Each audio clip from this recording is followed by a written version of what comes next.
Boa noite, irmãos e irmãs. Que a graça e a paz do Senhor Jesus domine a sua mente, seu coração. Convido você a abrir a sua Bíblia no Evangelho de João, no capítulo 15.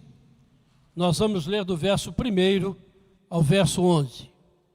Evangelho de João 15, de 1 a 11. O texto no qual se baseia a mensagem que Deus tem para o seu coração nesta noite. Evangelho de João 15, a partir do versículo 1, diz assim a palavra de Deus: Eu sou a videira verdadeira, e meu Pai é o agricultor. Todo ramo que estando em mim não der fruto, ele o corta, e todo que dá fruto limpa, para que produza mais fruto ainda. Vós já estáis limpos pela palavra que vos tenho falado. Permanecei em mim, e eu permanecerei em vós. Como não pode o ramo produzir fruto de si mesmo, se não permanecer na videira, assim nem vós o podeis dar, se não permanecerdes em mim. Eu sou a videira, vós os ramos. Quem permanece em mim, e eu nele, esse dá muito fruto, porque sem mim nada podeis fazer. Se alguém não permanecer em mim, será lançado fora, à semelhança do ramo, e secará. E o apanham, lançam no fogo e o queimam. Se permanecerdes em mim, e as minhas palavras permanecerem em vós, pedireis o que quiserdes, e vos será feito. Nisto é glorificado meu Pai, em que deis muito fruto, e assim vos tornareis meus discípulos. Como o Pai me amou, também eu vos amei. Permanecei no meu amor. Se guardardes os meus mandamentos, permanecereis no meu amor. Assim como também eu tenho guardado os mandamentos de meu Pai, e no seu amor permaneço. Tenho-vos dito estas coisas, para que o meu gozo esteja em vós, e o vosso gozo seja completo. Amém. Deus nos abençoe e fale ao nosso coração. Você é um cristão conservador ou um cristão progressista? Você é um cristão de esquerda ou você é um cristão de direita? Essas são perguntas cada vez mais importantes dentro da igreja evangélica brasileira. Porque a cada dia que passa, elas causam mais divisões dentro do corpo de Cristo. E essas divisões afrontam diretamente a palavra de Deus, especialmente a oração sacerdotal de Jesus, no Evangelho de João, capítulo 17, onde Jesus diz, a fim de que todos sejam um, e como és tu, ó Pai, em mim e eu em ti, também sejam eles em nós, para que o mundo creia que tu me enviaste. Eu lhes tenho transmitido a glória que me tens dado, para que sejam um, como nós o somos, eu neles e tu em mim, a fim de que sejam aperfeiçoados na unidade, para que o mundo conheça que tu me enviaste e os amaste, como também amaste a mim. Ou seja, a unidade da igreja, dos crentes, do corpo de Cristo, é fundamental para que o mundo creia em Jesus Cristo.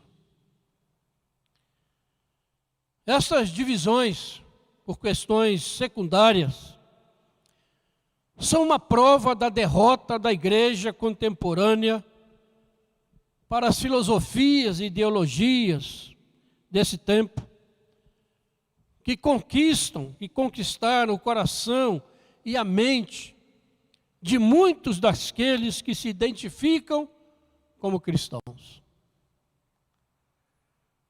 os conceitos políticos de direita ou de esquerda entraram com força dentro da igreja, dividindo os crentes de forma avassaladora, triste, impensável e pecaminosa, numa clara desobediência à palavra de Deus. Com o advento maciço das redes sociais e o uso da internet para a divulgação de ideias e de propostas pessoais, a Bíblia, a palavra inspirada de Deus, inerrante, infalível e útil para correção, para repreensão, perdeu lugar na vida da igreja e na vida de muitos crentes. Há crentes que usam as redes sociais para se informar e para divulgar palavras dos seus políticos preferidos, dos seus comentaristas e especialistas, mas não usam estas redes para disseminar o Evangelho de Jesus Cristo, o Evangelho da graça, o Evangelho do amor de Deus, que pode transformar toda a nossa sociedade.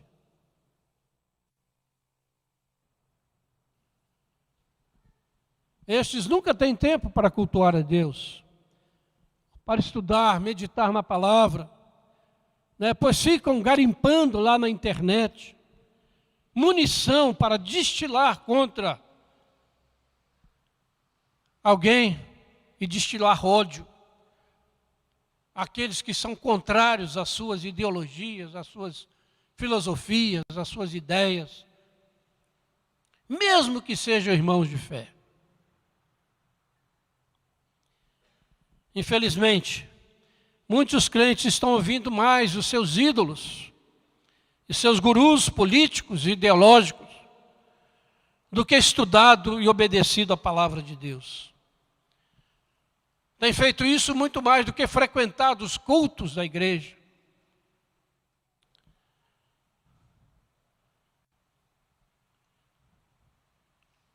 Não obedecem à palavra.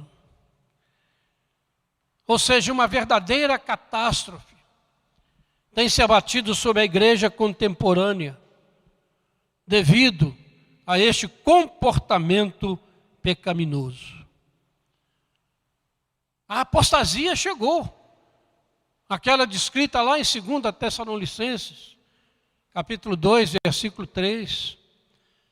Essa apostasia que abre o caminho para a chegada do homem da iniquidade, daquele homem sem lei, do filho da perdição, que será destruído por Jesus Cristo na sua volta. Sem dúvida nenhuma. Mas infelizmente, irmãos, há muitos crentes mais preocupados com os reinos deste mundo, achando que poderão criar um mundo melhor nessa terra de pecado, se a sua ideologia vencer. Estão cegos, pois não conseguem ver o reino eterno de Deus presente. Não conseguem ver o reino de Deus chegando cada vez mais próximo na vinda de Jesus.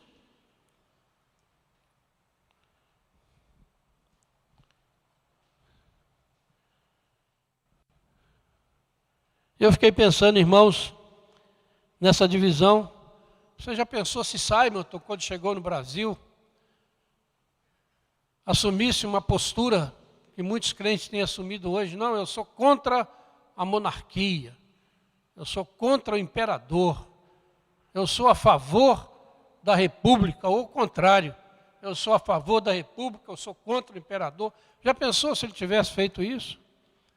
Onde estaria a igreja presbiteriana? Mas ele pregou o evangelho. E o que aconteceu? O império acabou, mas a igreja permaneceu. A igreja presbiteriana do Brasil está aí, 162 anos. Porque lá atrás foram fiéis, independente de quem estava governando, quem era o governante de plantão. Mas foram fiéis. E a igreja chegou até aqui. E nós? Esses que sonham com um reino de justiça nessa terra, deveriam ler Apocalipse 11, versos 15 e 16, que diz: o sétimo anjo tocou a trombeta, e houve nos céus grandes vozes dizendo: o reino do mundo se tornou do nosso Senhor e do seu Cristo, e Ele reinará pelos séculos dos séculos. Amém, aleluia. Este é o reino que irá prevalecer, meus irmãos, sobre todos os reinos deste mundo, sejam eles criados pelas ideologias de esquerda ou de direita, do alto ou de baixo. O reino de Deus permanece eternamente. Portanto, ao invés de ficar triste, abatido, revoltado com tudo isso que está acontecendo, é o tempo de você, um verdadeiro crente, de glorificar a Deus, por você estar vendo a Bíblia se cumprir diante dos seus olhos. Tudo isso já está profetizado há milhares de anos e registrado nas Sagradas Escrituras. Mas tem gente que ainda não entendeu a revelação de Deus. É mais sábio e mais sensato, irmãos, você lutar pelo reino eterno, um reino que permanece, e não pelos 6 reinos que brevemente passarão. Porque se você respondeu aquela pergunta, se você é um cristão conservador ou progressista, de direita ou de esquerda, seja o que você tenha respondido, você está errado. Você foi cooptado pelo pensamento do mundo, contrariando Romanos 12, que diz: olha, não assumam os pensamentos e as ideologias deste mundo, mas tenham as suas mentes transformadas pela obediência à palavra de Deus. Esquecemos disso. Cristão autêntico, ele não é nem conservador e nem progressista, nem de direita e nem de esquerda. Isso não quer dizer que ele seja indiferente. Mas a sua mente não é dominada por estes conceitos humanos pecaminosos, que nasceram na mente de homens caídos.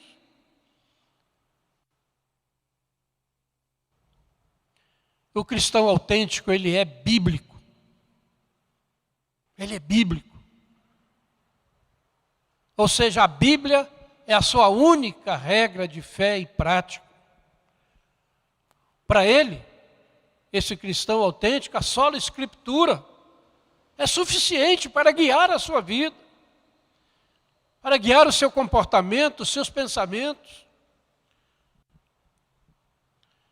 A ênfase da Bíblia, irmãos, está na glória do Deus Criador, do Deus soberano, e não na glorificação de ideologias humanas, humanistas, pervertidas.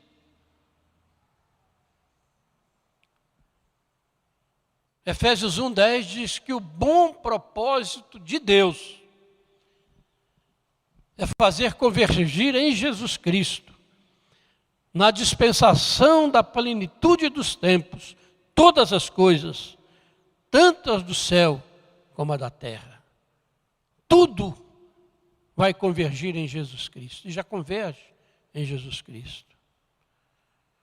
Por isso nós assistimos, irmãos, dentro da igreja evangélica, muitos líderes, muitos pastores, que estão alcançando grande proeminência nas redes sociais, adquirindo muitos seguidores, mas que negam a suficiência das Escrituras Sagradas, contestam o valor da revelação bíblica, dizendo que a Bíblia precisa ser atualizada, relida, contextualizada, Isso para agradar aos pecados do mundo, de uma humanidade caída, que chegam ao cume na sua rejeição a Deus e a Jesus Cristo. Pastores que se engajam mais em projetos sociais e políticos, assumindo serem conservadores ou progressistas, mas são incapazes de pregar o evangelho da cruz. Se envergonham do escândalo da cruz. Não chamam os pecadores ao arrependimento e à fé, mas apenas se envolvem com a sua ideologia política. E eu fico triste, irmãos, e muito decepcionado, quando tomo conhecimento de que membros da primeira igreja presbiteriana estão envolvidos com essas ideologias, mais do que estão envolvidos com o evangelho. Irmãos que ouvem mais esses pregadores oportunistas do que a seus pastores. Afinal, isso é até compreensível, né? Pois nós, os pregadores desse púlpito, não temos a proeminência de muitas dessas estrelas que estão por aí. Não temos milhares de seguidores nas redes sociais. Porque, afinal de contas, não é porque ouvi-los, eles só ficam pregando Bíblia. Eles só ficam pregando Evangelho. Vamos pregar outra coisa, vamos modernizar. Não sei quantos ouviram o sermão do reverendo Jefferson hoje pela manhã.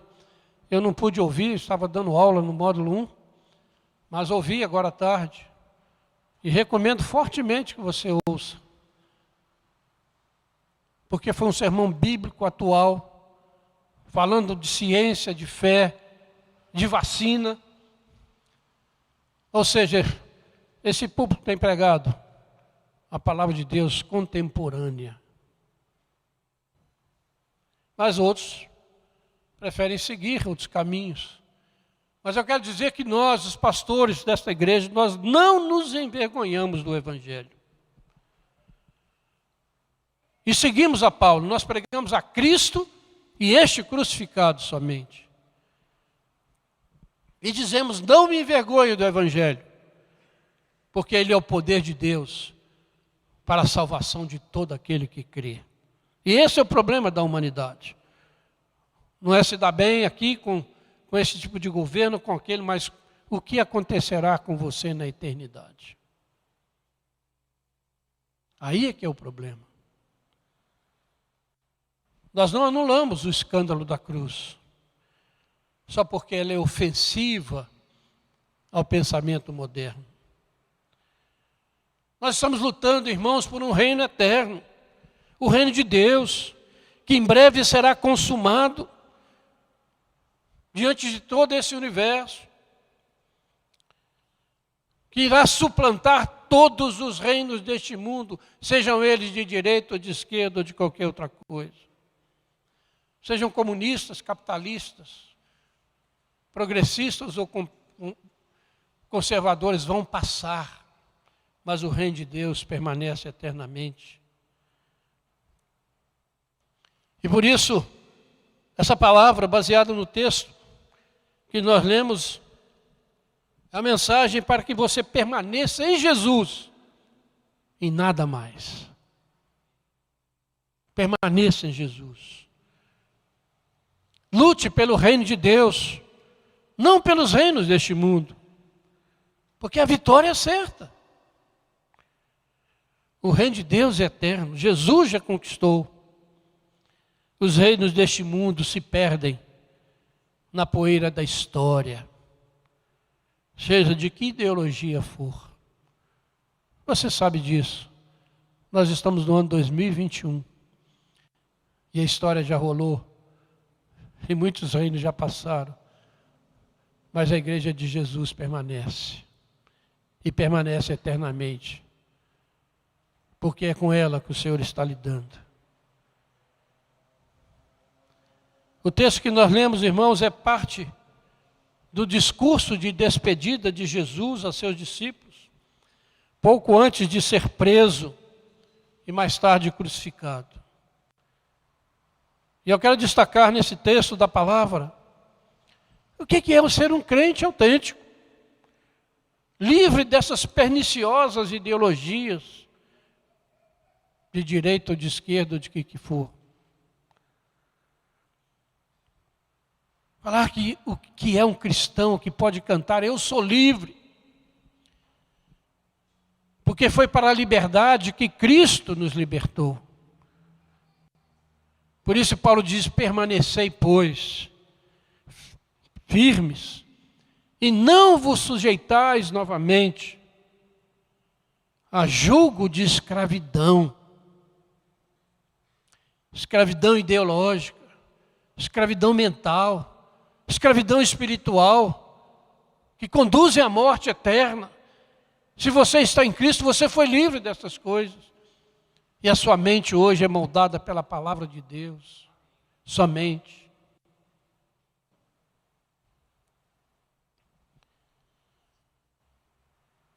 O cristão está livre de tudo isso, irmãos. Está acima de tudo isso.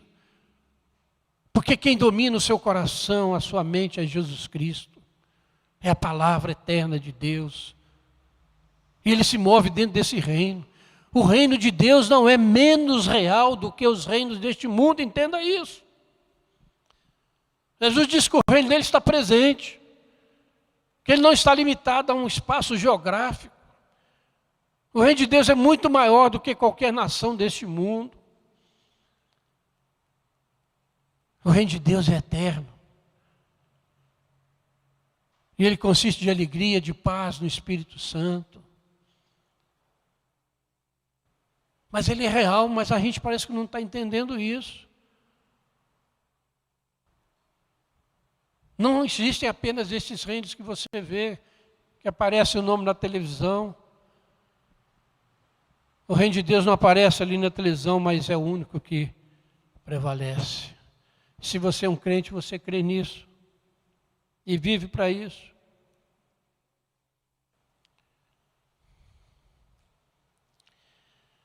Jesus começa esse discurso dizendo, eu sou a videira verdadeira. Esse eu sou, nós sabemos, é o nome de Deus no Antigo Testamento. E quando Jesus fala dessa maneira, ele está dizendo, eu sou o Deus de vocês. Eu sou o Deus de Israel. Mas ele diz, olha, eu sou a videira verdadeira. A videira sempre foi ligada a Israel no Antigo Testamento. Mas Israel falhou. Mas Jesus é a videira verdadeira. Aquela para a qual Israel apontava. É aquela videira que produz o bom fruto.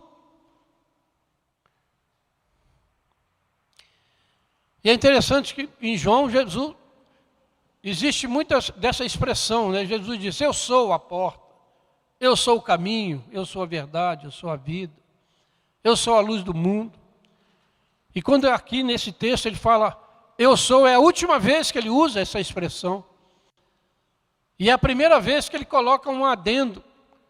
Eu sou a videira e meu pai é o agricultor. Isso tem um peso muito forte. Porque a função do filho é essencial, é central. Mas Deus, o Pai, não é apenas uma figura, pano de fundo, mas ele corta, quem poda a videira e quem corta os ramos inúteis é o Pai.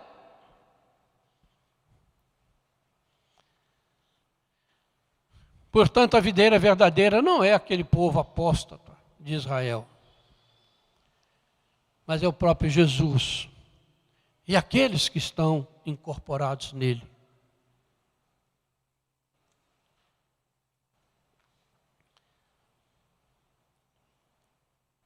Para os judeus da diáspora, essa expressão teria um significado muito forte.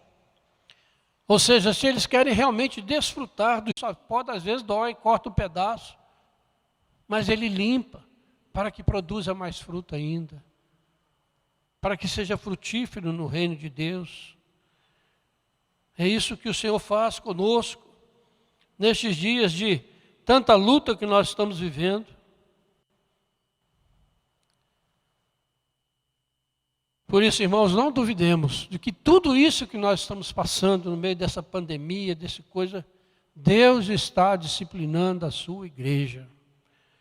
Deus está corrigindo a sua igreja. Deus está nos chamando ao arrependimento. Deus está nos chamando a uma mudança de comportamento, de vida. Deus está nos dando oportunidade de continuarmos ligados à videira, de não sermos cortados definitivamente. Mas quantos estão desprezando isso, irmãos? Quantos estão muito mais preocupados com este mundo do que com o reino eterno de Deus? Que coisa terrível. No verso 2, o Senhor vai mostrar o propósito nítido. É insistir que verdadeiros cristãos dão fruto. A frutificação é uma marca infalível do verdadeiro cristianismo. Porque os ramos não têm vida neles mesmos. Eles nunca vão produzir frutos por si mesmos, se não estiverem ligados na videira. Portanto, é preciso que nós entendamos este chamado de Deus, para que entendamos a nossa situação, a nossa posição nestes dias confusos, irmãos. Nós temos muitos exemplos bíblicos de pessoas que pareciam ligados à videira, ligados a Jesus Cristo, mas que falharam terrivelmente, foram cortados e se perderam. É preciso estar alerta nesses dias, em que Deus está gritando aos ouvidos da humanidade. Deus não está falando, Deus está gritando através de tudo isso que está acontecendo. E como nós cantamos aqui diversas vezes, Deus é soberano. Nada escapa ao controle da sua mão. Portanto, irmãos, nós não podemos analisar o texto todo, porque ele é muito profundo. Mas eu quero terminar essa palavra conclamando você, um cristão autêntico, bíblico, a permanecer na videira verdadeira, que é Jesus, e não os reinos deste mundo. A dedicar o seu tempo, os seus talentos, os seus recursos, a sua energia, uma defesa do reino de Deus e não dos reinos deste mundo. O mundo precisa saber que tem um reino presente, que o mundo não se resume a isso que nós estamos vendo aí, pandemia e horrores e morte e angústia, mas há um reino de vida presente nesse mundo. O seu rei continua reinando, ele venceu a morte. Por que nós vamos nos rebaixar com esses reinos que só falam de morte, que não conseguem resolver situações? O mundo precisa tomar conhecimento desse reino e vai tomar se eu e você, como cristãos, usarmos as redes sociais para divulgar a verdade bíblica. A não nos escondermos, a não ficarmos atirando uns nos outros com ódio. Precisamos proclamar os valores eternos do reino de Deus, proclamar o amor de Jesus, a sua justiça, a sua misericórdia a estes homens perdidos, sem rumo, sem direção, a uma humanidade que está dando cabeçada, a governantes que não sabem o que fazer. E nós o que estamos fazendo?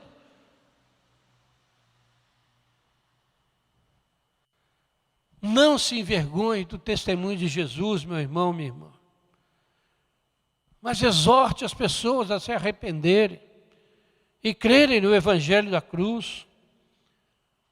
Tenha coragem de mostrar que o único reino que prevalece é Jesus e que cada um precisa entrar nesse reino.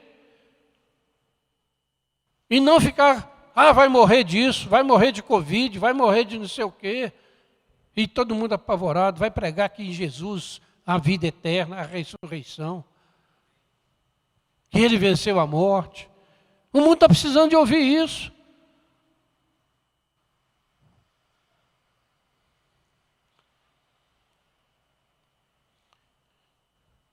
Esse é um tempo que está a exigir de nós engajamento real na causa do reino de Deus. Agora você sabe, se você começar a fazer isso, você deve se preparar, né? Você será perseguido, xingado, execrado, bloqueado. Se não for pelos amigos, vai ser pela rede. Porque você estará falando de Jesus. E Jesus disse que o seu povo seria odiado em todas as nações por causa do nome dele. Então não se apavore com isso, não se preocupe. Já está dito. Por quê?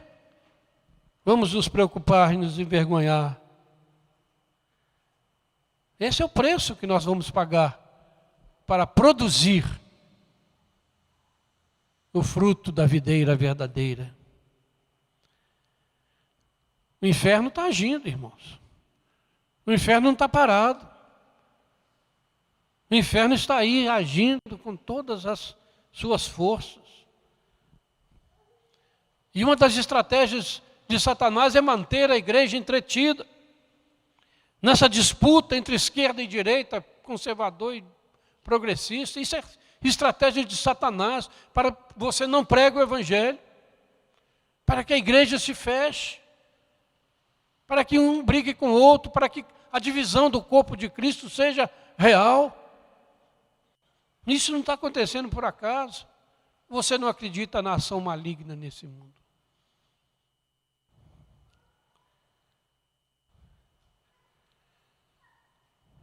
A Bíblia diz que Satanás tem cegado o entendimento das pessoas para que a luz do Evangelho não brilhe em suas vidas. Mas a luz do Evangelho vai brilhar através de nós. A igreja é a luz do mundo. 2 Coríntios 10, 3-5, Paulo diz: porque as armas da nossa milícia não são carnais, e sim poderosas em Deus para destruir fortalezas, adulando nós sofismas, argumentos falsos, e toda voz que se levante, toda altivez que se levante contra o conhecimento de Deus, levando cativo todo pensamento à obediência de Cristo. A igreja tem armas poderosas.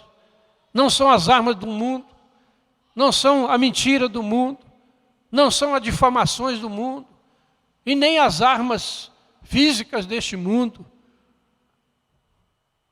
Nós temos a arma mais poderosa do mundo, que é a palavra de Deus, que é o Espírito Santo agindo. Irmãos, por que nós vamos nos acovardar nesse tempo? Versículo 11, nós terminamos a nossa leitura. Jesus promete que a sua alegria vai acompanhar os seus discípulos, que assim agirem. Jesus já havia prometido no capítulo 14, de nos dar a paz: a minha paz vos dou, não vou lá dou como o mundo a dá. O mundo está procurando uma paz que não é paz, mas Jesus dá a nós a sua paz verdadeira. Não se turbe o vosso coração, nem se atemorize, diz o Senhor. Depois Ele promete nos dar o seu amor, e aqui Ele nos promete alegria. Mesmo no meio dessas lutas, de tudo isso, a alegria do Senhor é a força da sua igreja. A nossa obediência à palavra de Deus nos trará alegria e vitória. Ele promete que aqueles que obedecerem a Ele partilharão da sua alegria. Essa alegria dos seus discípulos será completa. O que é pressuposto, irmãos, é que a alegria humana, em um mundo arruinado, ela será no máximo efêmera, rasa e incompleta. Até que a existência humana seja surpreendida por uma experiência do amor de Deus em Cristo Jesus. Esse amor mútuo, que resulta na obediência sem restrição à palavra de Deus. O Filho não oferece aos seus discípulos sua alegria como um pacote separado. Ele compartilha a sua alegria à medida que eles compartilham a sua obediência. A obediência que enfrenta voluntariamente a morte por amor ao reino de Deus e ao seu Senhor Jesus Cristo. A igreja primitiva, perseguida de todas as maneiras, não tentou nunca derrubar o Império Romano. Não ficou numa discussão se o imperador romano era bonzinho ou ruim. Ela pregou o Evangelho. E dentro de 300 anos, o Império Romano se dobrou diante dela. E o Império Romano passou, acabou. Está lá na história. Mas a igreja de Jesus Cristo está aqui hoje presente. O reino de Deus prevaleceu, irmão. Os exemplos da história são muitos. Já citei o exemplo nosso aqui, presbiteriano do Brasil. Por que nos enganjarmos e nos dividirmos e nos ofendermos por causa dos reinos do mundo? Vamos nos amar por causa do reino de Deus. Vamos nos unir por causa do reino de Deus. Vamos transmitir mensagem de vida e não de morte. Vamos ser instrumentos de Deus para transformar essa sociedade medíocre, vergonhosa, violenta, perdida que nós vivemos. Que de fato o Senhor tenha misericórdia de nós e nos abençoe. Desafio para você: permaneça na videira verdadeira, e seja frutífero em glorificar a Deus. E você, membro da primeira igreja presbiteriana, pare de dividir o corpo de Cristo por causa de ideologias humanistas, humanas e do inferno. Pare de dividir. Ame o seu irmão, o seu próximo. Ame. E não se deixe dividir por essas questões secundárias. Porque o mundo vai crer em Jesus Cristo quando vir a nossa unidade, vir que nós temos um reino, estamos nesse reino. Pare de dividir. Não se deixe enganar pelas promessas feitas por homens mortais ou por qualquer tipo de regime político. Porque esse político que você adora hoje, que você defende com todas as unhas e dentes, amanhã estará abraçado com aquele político que você odeia. A história é essa. Estarão abraçados rindo da sua cara. Apesar do rastro de destruição que você deixou atrás de você, não vale a pena. Não vale a pena confiar nessas pessoas. Confie em Jesus Cristo. Ele morreu por você. Proclame o reino de Deus, os valores eternos do reino, os valores bíblicos. Porque este reino é o único reino político e social onde há justiça, a paz, onde há alegria e que dura eternamente.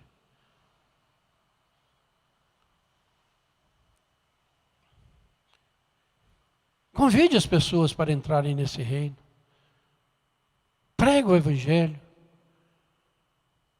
Porque não há outra saída, irmãos. Não há outra. Está todo mundo apavorado com a Covid. O pastor Gerson falou da vacina. Agora o negócio resolve. Será? Hoje está vendo na televisão rapidamente, naquela faixa de baixo da CNN, diz doença X. É muito mais letal do que a Covid. Alguém viu? Aí a Marília estava me explicando que é um médico congolês, diz que é uma questão de tempo para que essa nova pandemia alcance o mundo e traga mais morte. Mas saiba que o reino de Deus vence isso tudo e permanece. E aqueles que estiverem nesse reino reinarão com o Senhor eternamente. Privilégio. Gloriosa esperança. Que Deus nos abençoe, irmãos. E que, se preciso for, nós sejamos capazes de morrer por este reino eterno. Como já fizeram muitos mártires no passado. Como fez Simonton quando veio para o Brasil. Como eu já disse, ele poderia ter dito, olha, eu não vou para o Brasil é um país atrasado, cheio de doença, não tem hospital. Vou para lá com 26 anos e morrer lá. Ele veio, morreu com 34 anos, mas deixou o reino de Deus plantado aqui. Que seja um exemplo para nós, que estamos com medo. Estamos com medo e não temos nem coragem de adorar a Deus. Que Deus tenha misericórdia de nós, nos perdoe e transforme as nossas vidas, irmãos. Em nome de Jesus. Vamos orar. Senhor Deus, obrigado pela Tua palavra. Ó Deus, que ela prospere segundo o Teu propósito na vida de todos aqueles que a ouviram, Pai. Que o nome do Senhor seja glorificado. Que o Senhor tenha misericórdia de nós, ó Pai, como igreja.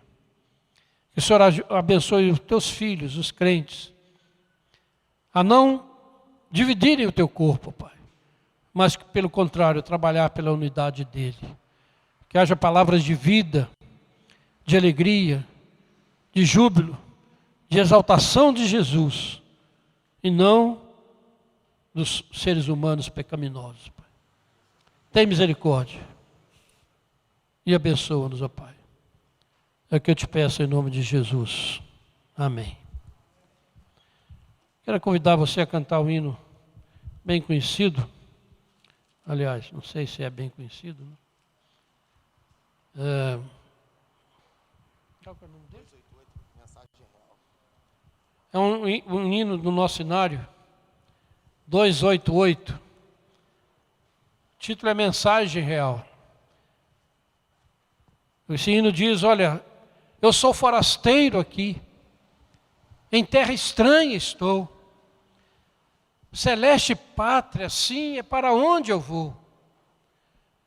Embaixador de Deus, do reino lá dos céus, eu venho em serviço do meu rei. É isso que nós somos, embaixadores do reino de Deus neste mundo. Forasteiros, estamos de passagem para a pátria celestial. Por Deus mandado está que o homem pecador, arrependido já, se chegue ao Salvador. Pois quem o receber no reino vai viver. Venho a serviço do meu rei. Mais belo que o rosal, o lar celeste tem, a bênção imortal, a paz eterna além. No céu tem galardão para quem frui a redenção. Vamos ficar de pé, irmãos.